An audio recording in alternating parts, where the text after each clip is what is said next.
Keindahan alam dan budaya di Pulau Bali menjadi daya tarik tersendiri bagi wisatawan mancanegara maupun lokal, sehingga Bali menjadi tujuan wisata dunia. Sebagai tujuan wisata internasional, di Bali terdapat beberapa tempat hiburan malam. Di Kecamatan Denpasar Barat terdapat sebanyak 12 kafe dan tempat karaoke. 6 di antaranya ada di Desa Pemecutan Kelot. Selain memberikan dampak potensi ekonomi, munculnya kafe maupun tempat karaoke juga berdampak pada kerawanan terhadap peredaran gelap dan penyalahgunaan narkoba.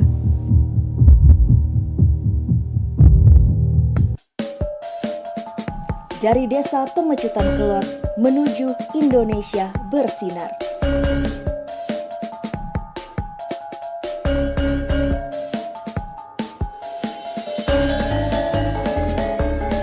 Desa Pemecutan Kelot terletak di Kecamatan Denpasar Barat, Kota Denpasar, Provinsi Bali. Desa yang dipimpin oleh Perbekal Iwayan Tantra ini memiliki luas wilayah 4,26 km persegi dengan wilayah administratif terdiri dari 15 dusun atau banjar. Desa yang berada di dekat pusat perekonomian Kota Denpasar menjadi tempat strategis bagi penduduk pendatang untuk bermukim di wilayah ini. Pada tahun 2020, jumlah penduduk di Desa Pemecutan Kelot sebanyak 34.328 jiwa. Bali sebagai tujuan wisata dunia cukup rentan terhadap peredaran gelap dan penyalahgunaan narkoba. Dari data ungkap kasus BNN Kota Denpasar, kasus peredaran dan penyalahgunaan narkoba di Kecamatan Denpasar Barat cukup tinggi, yakni 94 kasus pada tahun 2018, 107 kasus pada tahun 2019, dan 91 kasus pada tahun 2020. Beberapa kasus di antaranya terjadi di Desa Pemecutan Kelot. Desa yang padat penduduk serta adanya 6 tempat hiburan malam di Desa Pemecutan Kelot diduga menjadi salah satu penyebab tingginya tingkat kerawanan peredaran gelap dan penyalahgunaan narkoba di desa tersebut.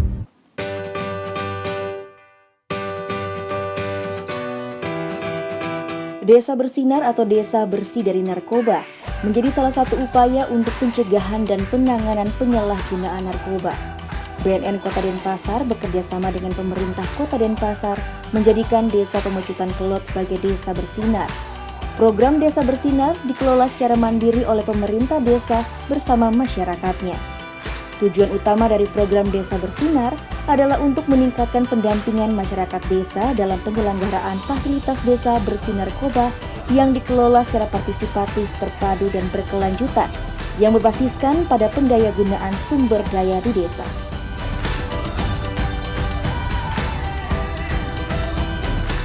Terdapat 7 tahapan untuk menuju Desa Pemecutan Kelot bersinar, mulai dari pembangunan sinergitas, penetapan Desa Bersinar, penetapan Pokja, dan penganggaran.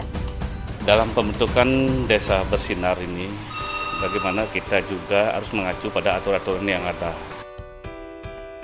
Desa Bersinar di Desa Pemecutan Kelot ditetapkan oleh Surat Keputusan Wali Kota Denpasar pada tanggal 21 Juni 2021. Dengan disahkannya peraturan wali kota tersebut, pelaksanaan program Desa Bersinar di Desa Pemecutan Kelot telah memiliki landasan hukum.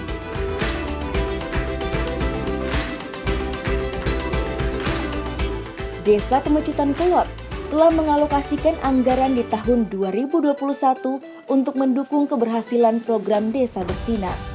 Kalau Desa Bersinar, ya, desa kami setelah ditunjuk menjadi Desa Bersinar, kami mengeluarkan anggaran, ya, jumlahnya kurang lebih 56 juta sekian untuk kami programkan dalam menjalankan Desa Bersinar. Desa Pemecutan Kelot telah menunjukkan beberapa faktor keberhasilan dalam pelaksanaan program Desa Bersinar agar berjalan lancar dan baik. Berikut adalah kelima faktor yang dimaksud. Faktor pertama adalah adanya dukungan dari pemerintah daerah, dalam hal ini pemerintah Kota Denpasar. Bahwa bentuk dukungan kami kepada mewujudkan Desa Bersinar itu sangat real. Salah satu contohnya kami mewujudkan dalam bentuk perwali secara regulasi, perda, kemudian juga selain itu fasilitasi untuk pengalokasian anggaran di desa, bagaimana agar bisa dana desa atau APB desanya itu untuk disisihkan untuk program penanggulangan narkoba ini. Berikutnya, kerjasama dengan pemangku kepentingan merupakan faktor yang penting. Ya, untuk kegiatan itu pasti, karena pembentukan desa bersinar tidak bisa kerja sendiri, pasti berkoordinasi, berkolaborasi, membentuk partnership holding dengan organisasi yang ada, baik itu masyarakat, dari aparat desa maupun kearifan lokal kita, desa adat kita, itu kita lakukan sinergi itu. Faktor ketiga dalam kesuksesan program Desa Bersinar adalah pendekatan kultural yang melibatkan Banjar Adat.